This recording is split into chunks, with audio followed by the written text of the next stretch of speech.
নমস্কার বন্ধুরা, ভারতীর রান্নাঘরে আপনাদের স্বাগত। বিভিন্ন ধরনের এবং নতুনত্ব রান্নার ভিডিও দেখতে আমার চ্যানেলটিকে অবশ্যই সাবস্ক্রাইব করে দেবেন। তো চলুন এবার রান্নার দিকে যাওয়া যাক। তো আজকে আমি নিয়ে চলে এসেছি সুজির উপমা নিয়ে। তো চলুন, প্রথমেই দেখতে পাচ্ছেন আমরা কড়াইতে বাদাম দিয়ে সেটিকে লাল করে ভেজে নিচ্ছি। তো বাদামটা ভাজা হয়ে গেছে, আমরা তুলে নিয়েছি। এবার কড়াইতে তেলের মধ্যে দিয়ে দিচ্ছি শুকনো লঙ্কা এবং সেটিকে নাড়াচাড়া করে নিচ্ছি।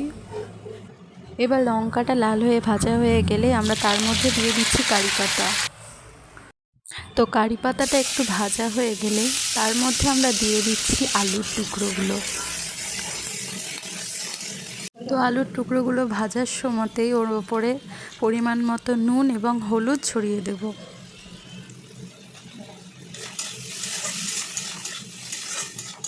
এরপরে আলুর ওপরে আমরা দিয়ে দেব টুকরো করে রাখা কাঁচা লঙ্কাগুলো। তো এইটিকে একটু ভালো করে নাড়াচাড়া করেই এর মধ্যে দিয়ে দেব পেঁয়াজ কুচিগুলো। তো পেঁয়াজ কুচিটা দিয়েও একটু নাড়াচাড়া করে নিতে হবে। তো লো ফ্লেমে একটু মিশ্রণটাকে ভালো করে নাড়াচাড়া করে নিতে হবে এবং খেয়াল রাখতে হবে যাতে লেগে না যায় বা পুড়ে না যায়। তো দেখতেই পাচ্ছেন আমাদের ভাজা অলরেডি হয়ে গেছে।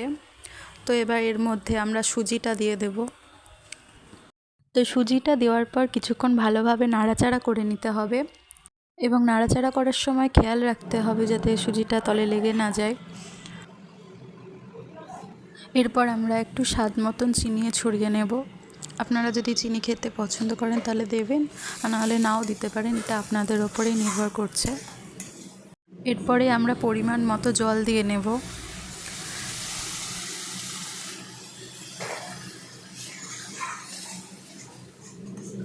তো জল দেওয়ার পরে এটিকে লো ফ্লেমে রেখে কিছুক্ষণ নাড়াচাড়া করে যেতে হবে যাতে লেগে না যায়।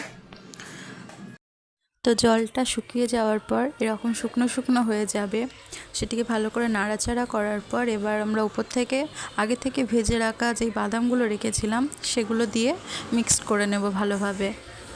তো আমাদের সুজির উপমা এখন রেডি। তো উপমাটাকে এবার আমরা প্লেটে সার্ভ করে নিচ্ছি।